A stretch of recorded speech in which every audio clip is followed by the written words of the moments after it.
Okay, in this presentation, I'm going to talk to you a little about liberalism and neoliberalism, and go over kind of the big tent that is liberalism.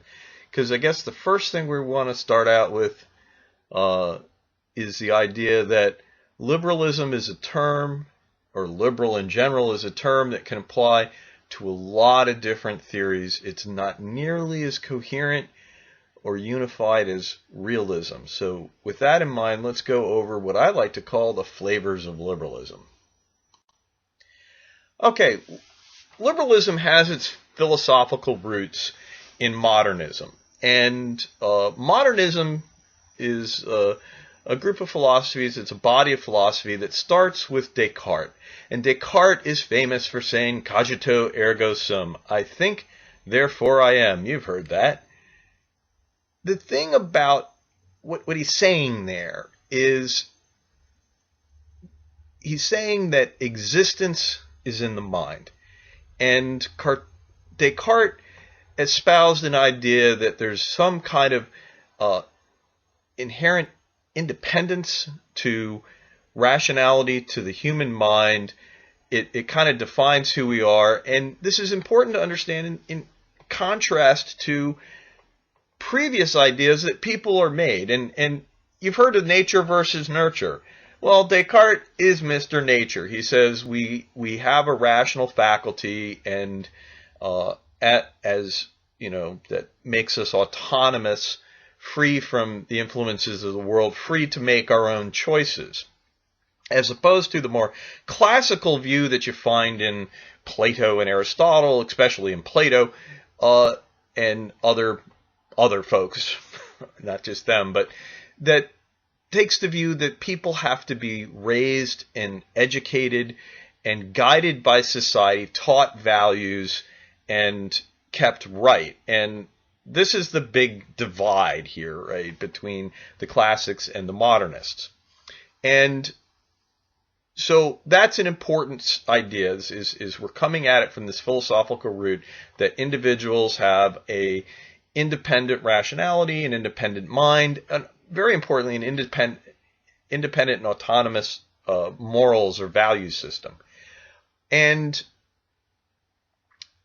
this is going to be very different from constructivists, because constructivists they're not postmodernists, but they're like them in the sense that they want to look at the world and they understand that the world is not entirely subjective. A lot of the world we live in is, in fact, constructed out of social facts. And that they would argue against Descartes' idea that people are in any way autonomous, because they'd say, look, so much of what you know about the world comes from what you learn from others and from things like the language you use to talk about it. And there's so many things that are just social facts that don't exist outside of societies, that talking about people being autonomous is really ridiculous. So just keep that in mind. Liberalism refers to the body of philosophy that starts with, we have Hobbes, even though he's often picked as a precursor of realism. Hobbes is a liberal philosopher, but the guys we go to more often to define this area are John Locke and Adam Smith. John Locke giving us the idea of consent to the governed in his second treatise of government, and Adam Smith giving us modern economics through his Wealth of Nations. And again, these guys are going to emphasize that people are morally autonomous, they're able to make their own choices. The whole concept that I'm an adult and I can do what I want, and, that is entirely a liberal concept. The lib being liberty, right? And these guys are very big on saying, look, Locke especially, Locke is going to say, look, you need to have liberty in a secure setting. You need to be sure that, if you plant a crop, you'll be able to reap it. And you have to be free from fear of other people, and they free from fear of you. You need to move out of that Hobbesian state of nature and into a world where your property and self are secure, and then your relations with other people will take on a very different, harmonious aspect. So that's where the root here. Another thing that comes up is the idea of pluralism. The idea is kind of tacked on here, but and it's something that the idea of democracy, the idea of the consent of the governed, the idea that governments have multiple moving parts and they somehow aggregate to being something greater than the sum of the whole. Not the idea of a Leviathan, and that's where Hobbes kind of falls out of the way, as he comes up with kind of an illiberal model of the state, albeit one that people would consent to live under. Locke is more going to move us in a direction of the consent of the governed and some kind of government that has to have, like I say, moving parts, more than one part to it, more than just the king being the unifying force. Okay, it's very important to separate out theory versus ideology. And with liberalism, can be difficult sometimes, because liberalism is, a term. We have a lot of theories that are liberal, but liberalism is also very much an ideology. It was a very big ideology in the 19th century, and there's a lot going. A lot of times we can look at it and say, well, maybe it's an ideology. Well, what's the difference? Well, a theory is an explanation of the world, and it's scientific. It seeks to identify causal factors. We look at something and we try to say, well, what causes this? And we try to find causal links to other variables. And so that's when we start talking about independent variable, dependent variable. And we try to understand how these things relate, and that then allows us to predict outcomes, right? So theories basically explain the world in terms of the causal relationships between the things we see in it, very often explaining what we see in terms of unobserved linkages to other variables. That's a theory. Big on that. An ideology has an explanation of the existing world. Ideologies all contain some kind of theory about the way the world works, about these causal factors. But an ideology, and here I'm leaning very much on Baradot's explanation of it, or his definition, that's very commonly accepted though. An ideology is going to add in a view of a better or more desirable world, right? So it's going to say, this is the world, and at some level it's going to say, that sucks. Don't write that down, but and this is a better world. That you can write down. The view of the better world. And the ideology is also going to prescribe, very often based on its explanation of how the existing world works, a path to achieving it. And that is, at a min, what's got to be in there. Now, Baradot also likes to point out ideologies have to be focused toward, are inherently political as opposed to scientific. And they are, of course, he's defining political ideologies, so, but they tend to be political, and they tend to be aimed at a mass audience because they're trying to motivate. They're part of a rhetoric of a movement. And so ideologies are meant for broad usage, whereas theories tend to be more focused on an academic community. And so we have to understand that most of what you're interested in studying in this program, and what we talk to you about using, things like realism and most of the liberalism you're going to study, we're talking about the theories. There are ideologies out there, and liberalism can be turned into an ideology. And interestingly, the neoconservatives in the Republican Party actually, you could say that's an ideology because they have this explanation of the world. They buy into what we're going to talk about as Republican liberalism, that democracy makes a difference on how a nation behaves. And their view is if we had more democracies in the world, we'd have less violence, less war, and especially less terrorism. And, the neocons had this idea, if we invoke regime change in Iraq and bring this is what they told the Bush administration, if we get regime change in Iraq, put in a liberal democracy, that will solve a lot of our problems in the Middle East. And so they went and took the theory, and in a lot of ways it's weaponizing it, to use a term that's imprecise, but it's very much politicizing it and translating it into kind of an action statement. And so, interestingly, the neoconservatives are actually liberals, which is probably why they're calling them neoconservatives. So that's important to keep in mind.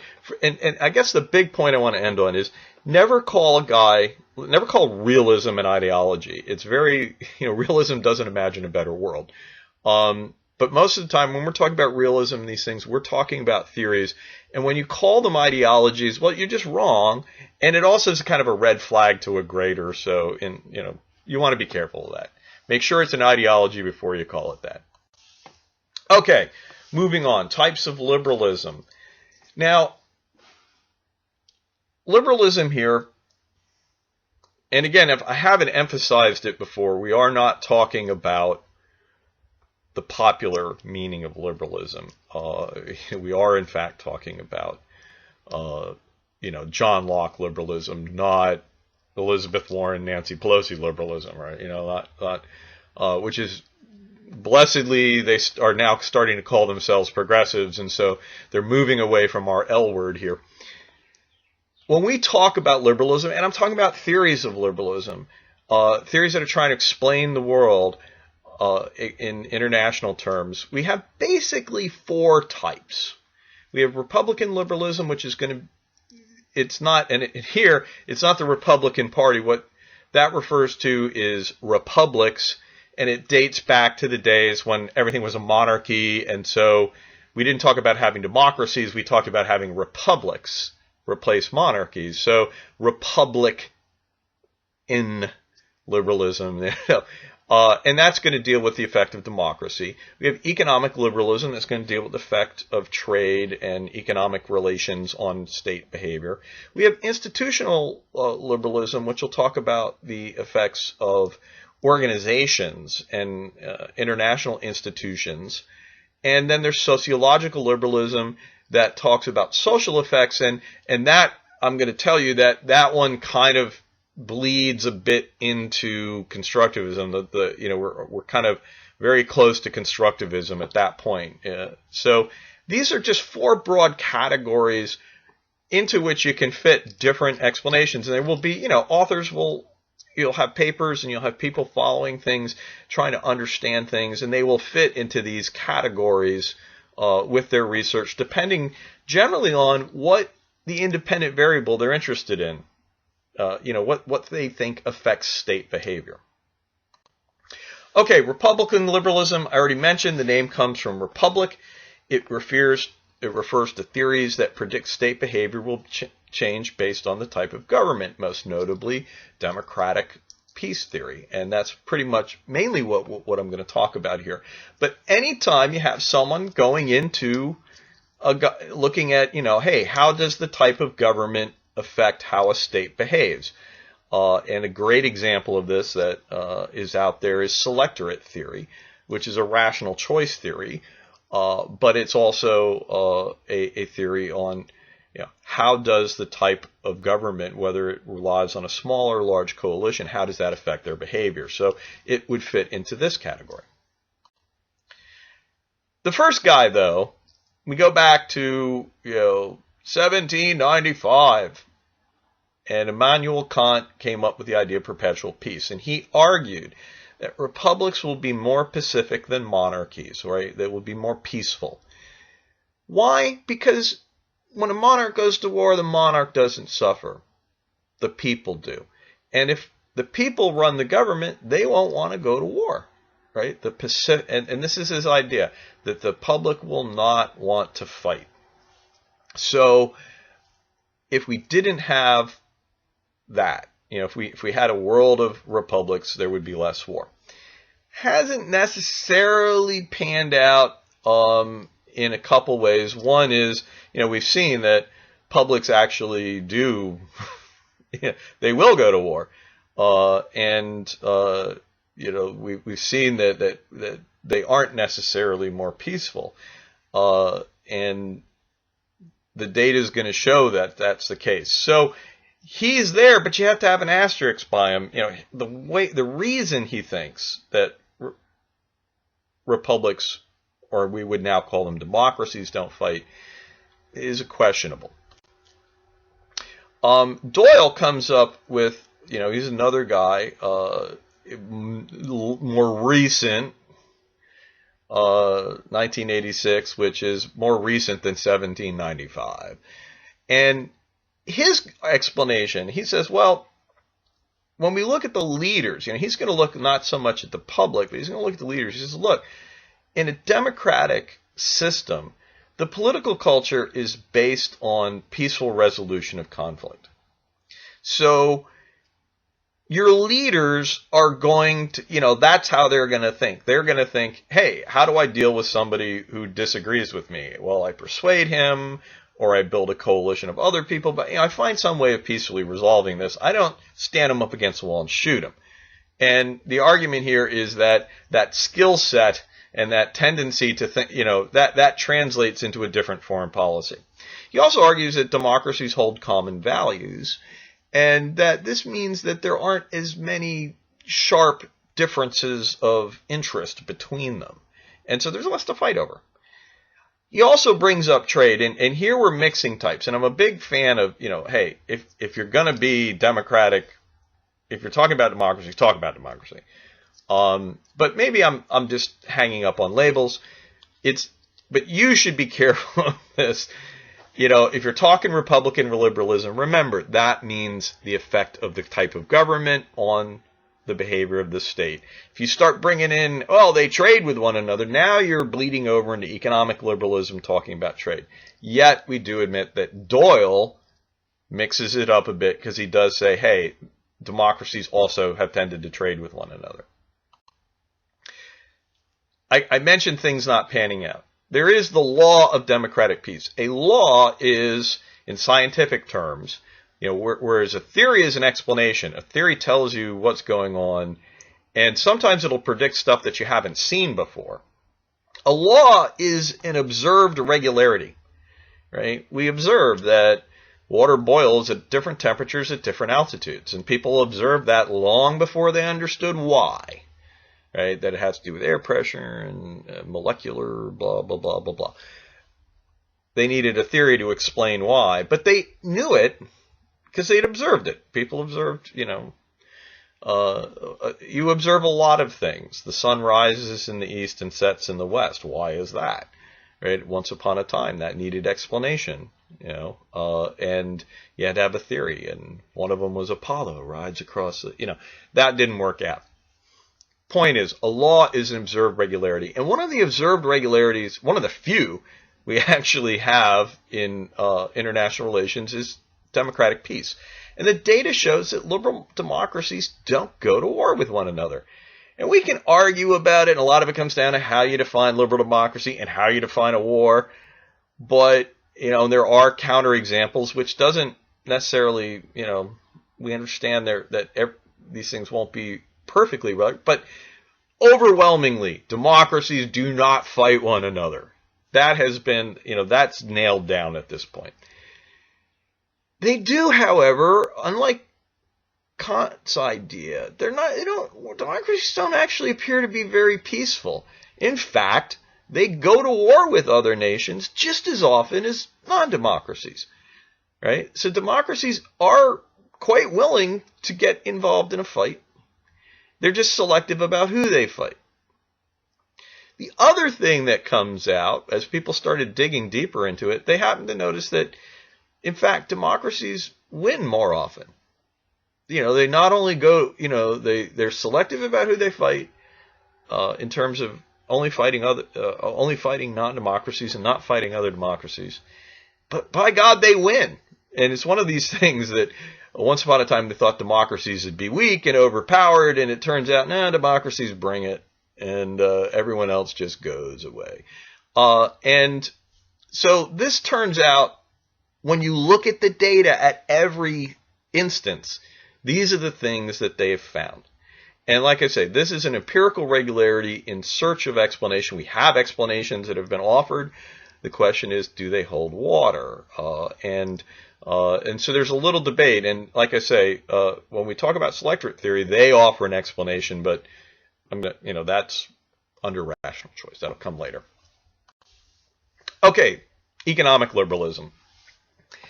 The original idea, well, it comes from a lot of people, but Richard Cobden is a good source for, a 19th century guy who was, back when liberalism was an ideology. Cobden was a liberal, and he advocated free trade as a means for peace. And he, and people worked, and these guys were actually members of parliament and, or newspaper publishers. And these guys were very involved in the liberal movement, especially in Britain. And Cobden was British.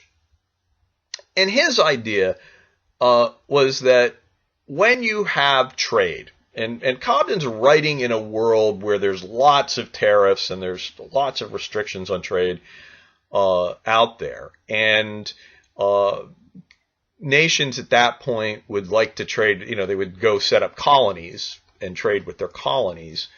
And trading across colonial lines was very difficult, right? So Britain traded a lot with Jamaica, but not so much with, or had, faced lots of tariffs when trading with France, right across the channel.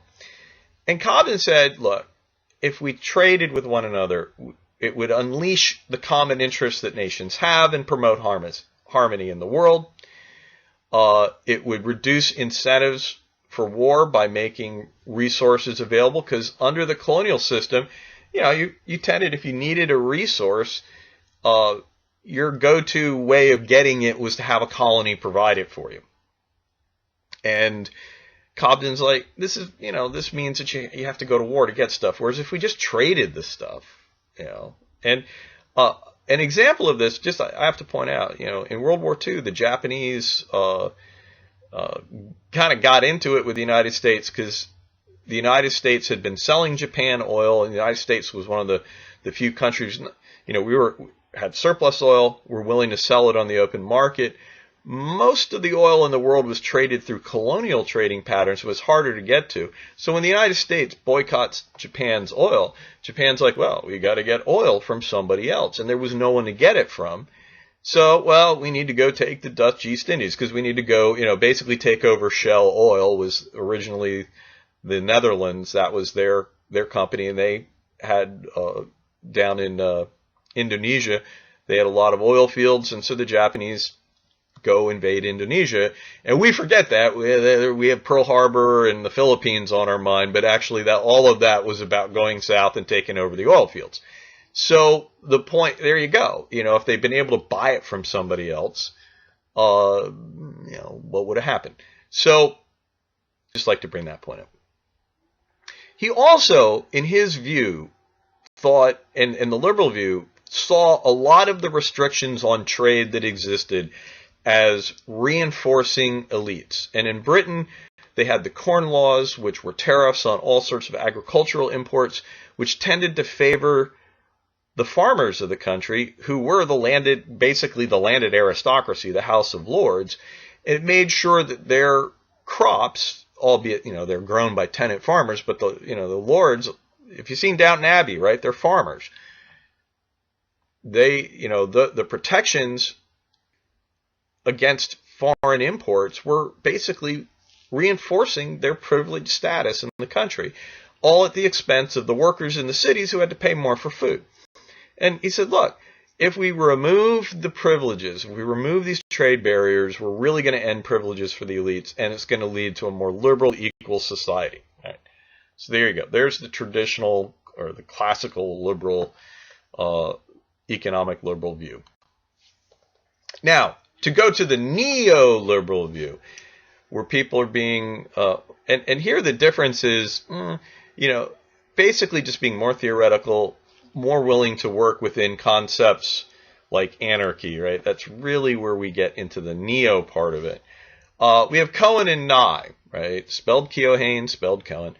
And Nye wrote Power and Interdependence. They came up with the concept of complex interdependence. They took interdependence a step farther. Originally, it was just talked about in terms of, well, we trade a lot with one another. They said, well, that's part of it, but it goes farther, that states will be involved in relations at many levels when they trade. And so there's these trade connections that come up, and that relations between states will increasingly be between groups outside of government, right? So we'll have a lot of connections going across. And so that this will just make it much more difficult for you to fight, and we'll tangle things up. Because the standard argument is, hey, look, if you trade a lot with one another, then the cost of going to war is really high, right? And so, going to war or even threatening to go to war can be very, very detrimental to the health of the two nations. And these guys are saying, yeah, that plus you're going to have more relations between folks, and you're just going to generally see military force being less useful because of all the damage, all of that. But also we're going to have more means of resolution, economic and institutional. There's going to be more ways, as we have a relationship, there'll be more ways for us to work things out, right? And also the military security is going to be less important in that relationship and in your view of the world vis-a-vis that other country that you have so many connections with, than welfare issues, and welfare is the general welfare of the nation. And so they said that, so these are the guys who say that when you start mixing it up, once you start, relating with another nation through trade and other things, it's going to change the dynamic between the two nations. Complex interdependence. This is important. Know Cohen and Nye, know this term and use it, right? This is a very often a go-to concept in anything, and when you talk about the United States and China, this is a huge thing. To what extent are we in fact getting complex interdependence, getting connections, getting wrapped up in one another, so that really, if anything happens, we would have, a big obstacle to fighting over something, and also other means of resolving our conflicts. Okay, institutional liberalism. This focuses on how institutions can moderate the effect of anarchy. And that's very important to understand, that they will moderate the effect. Sometimes the term is mitigate the effect of anarchy. Here it's Cohen. And although there's a lot of folks that do this, neoliberal institutionalism, this is a biggie. Cohen is the guy that started it, and a lot of people are studying it. The idea here is that we have international institutions, which can be an organization like the UN, or it can be a set of rules, like a regime. For instance, the Geneva Convention is a set of rules, right? GATT was a set. The General Agreement on Tariffs of Trade was a regime, a set of rules. GATT transitioned into the World Trade Organization, which is actually an organization. We have people and a decision-making structure, but it's still got a set of rules attached to it, right? And the idea is these rules are in a regime. They tell you how to behave, right? And by the way, another set of rules is the diplomatic custom, right? Ambassadors and all of that idea of having embassies. All of that is a set of rules, and we call it a regime, right? That's a way of referring to it. Okay, the idea is when we have rules, expectations of behavior, what you do in a particular instance, what do you do when you set up an embassy? How does that work? What are the rights and responsibilities of each party? When you have something like this, it reduces the destabilizing effect of anarchy and facilitates cooperation, right? Cooperation is working together for mutual gains. And it does this by providing information flows and opportunities to negotiate, especially when you have an organization, right? You have the UN. Everyone, you got ambassadors from every country in the same city, and they have a building, and they have a way of talking to one another, and they have staff, so you can communicate through this mechanism if you need to. And there's certainly opportunities to negotiate involved with it. That's why the UN is actually viewed by a lot of folks as being very important, because just for that, right? it enhances the ability of governments to implement agreements and monitor compliance. When they have a, when you have a set of rules and out there, right, and you have some kind of explanation, you have some kind of expectation that, all right, this is what someone will do in each situation, it makes it easier to come up with an agreement because you don't, to the extent that you have a framework to start with, you can come up with an agreement that you don't have to consider every possible contingency. Also, when you're monitoring compliance, the more we have an understanding of what's expected of a nation in any particular situation, then the easier it is for us and others to say, hey, you didn't do what you were supposed to do here. Right? And so monitoring compliance, and better yet, if you could come up, big part of the World Trade Organization was we had the rules, and then there was a question of when people weren't in compliance, and the rules actually got a little vague when they moved from talking about tariffs to non-tariff barriers, other restraints of trade and dumping, and there were other things that were coming up. They said we really need a organization that will, hear evidence and say whether a nation is not in compliance. And this turns out to be really very valuable for nations who can, if they cooperate, they can gain, but they can sucker punch each other. They can take advantage of each other. And so there's always this worry that somebody's going to defect from the agreement. And we need somebody to step in and, arbitrate or adjudicate or just simply say, hey, this is the behavior you said you'd do and you're not doing it. Maybe no enforcement power, but being able to do that turns out to the neoliberal institutionalists argue having that allows you to cooperate more. And like I say, by having more agreements, we have an expectation that, actually international agreements will be held. And, this is a big thing that if we think that the realists will tell you, oh, anyone can walk away from anything at any time. And in this view, there is still anarchy. You always have to remember their anarchy is assumed in this. States states can walk away from any agreement, but they can still benefit by making agreements with other nations. And so the problem is, how do we deal with this in a world where we can't, call on someone? We're in a self-help world. What do we do? And it's like, well, we can do things like, we can set up institutions that will deal with some of the problems and make it easier for us to come to an agreement and to monitor compliance with agreements and thus make them and have a world where we cooperate more, even though we have anarchy. That is neoliberal institutionalism. That's a very important, important quiver to put into your important arrow to put in your theoretical quiver. Okay, sociological liberalism. This focuses on how social developments and connections, as opposed to political and economic developments and connections, can affect state behavior. And like I have to say, if you ever think, oh, the internet changed the world, you're now talking about sociological liberalism. All right, because if and you want to go there, right? People can chat and they can interact with it. Oh yeah, that's right. We can see news. That's all part of this.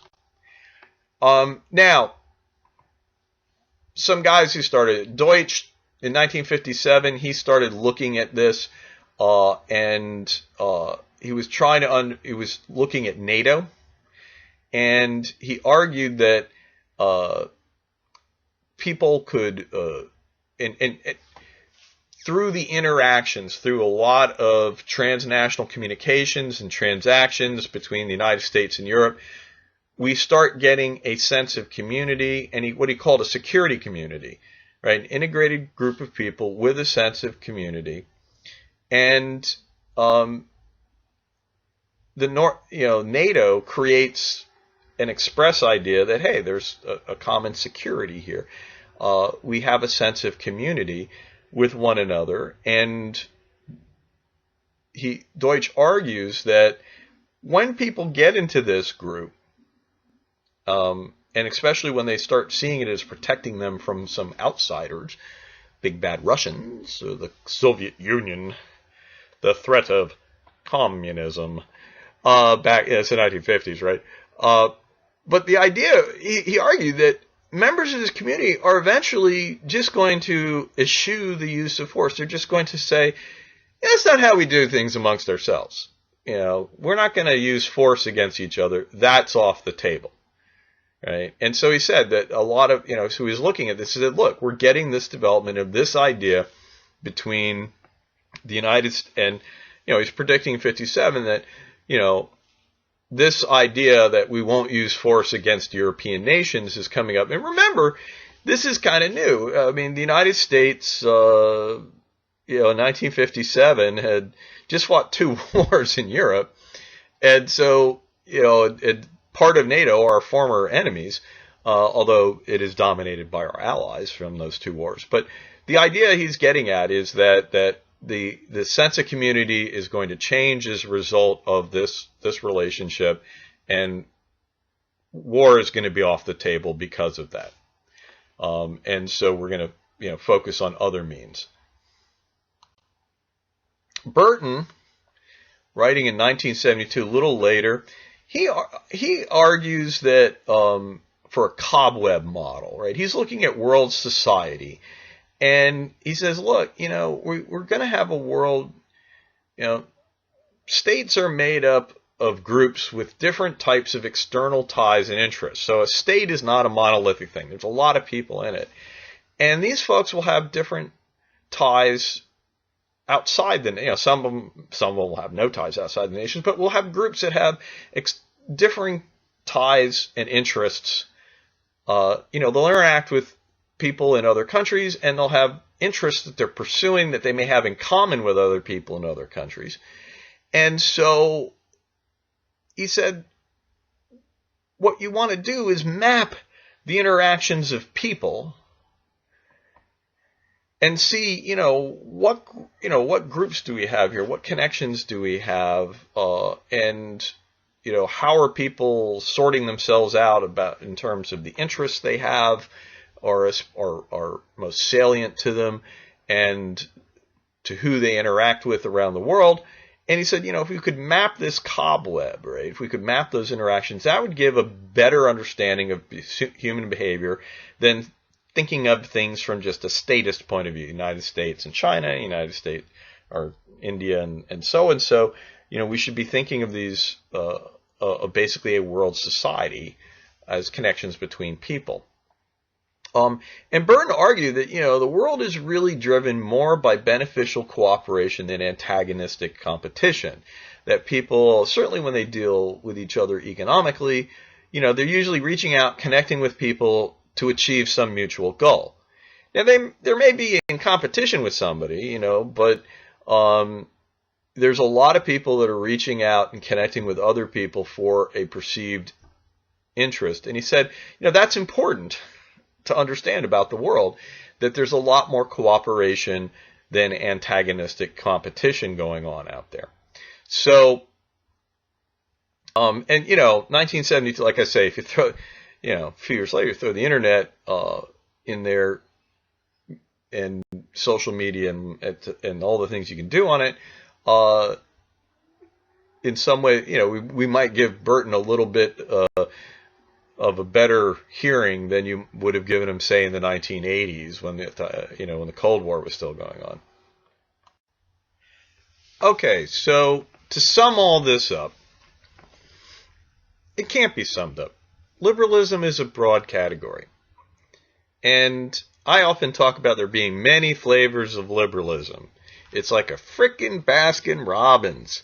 There are different flavors of realism, but they're all variations on vanilla.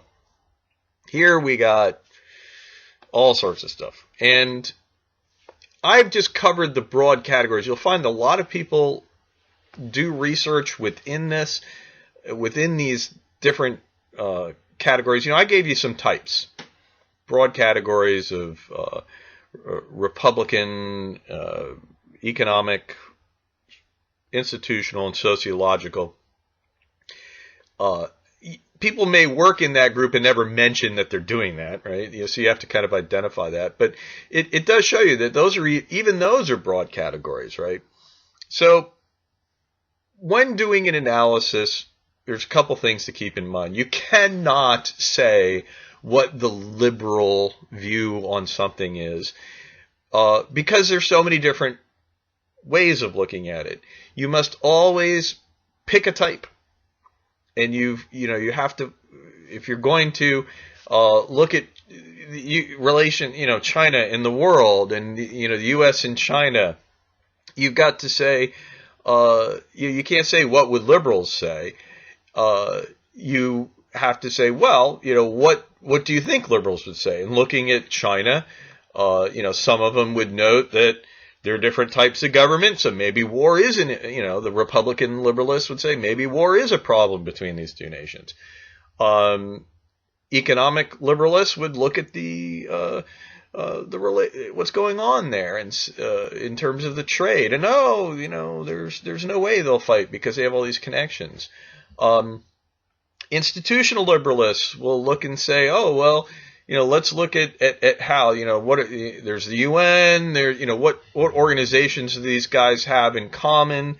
I don't know what they'd say, but there aren't a lot, right? There's not particular ones. It's not like the Europeans are in NATO with the US, so they might notice that, maybe being in the WTO is good, maybe more participation in the IMF, and the more China works with the United States in an institutional framework, the more it can agree with them. They would think in that way. And finally, the sociological ones will focus on the connections. And there, do we really have that? We have some, but are there as many connections as there would be a more mixed view. The point is, you got to pick a type. You got to know what you're doing. Don't. And be careful not to mix types. Don't talk about neoliberal institutionalism and then focus on trade between two nations. Right? Neoliberal institution talks about how international institutions affect. Similarly, don't say, oh, neoliberal institutionists will look at the democracy in a nation. No. Right? I've had a lot of students talk about how the institution of democracy helps. It's like, no, that's Republican liberalism. Institutional liberalism focuses on international institutions. Okay? Point is, sort them out in your head, keep them sorted. And then, finally, I guess the last thing, it is a minor point, but they're liberals, not liberalists. Somewhere along the lines, our students read something and start calling people liberalists, and it's just liberal. So, I've had, people are commenting, so I felt I should just throw that out there. But there you go. That's liberalism. Just keep these things in mind. And then as you're going along, add to your assortment of liberal analysis, remembering that it's not liberal in terms of left wing. It's liberal in terms of looking at different independent variables than the realists do.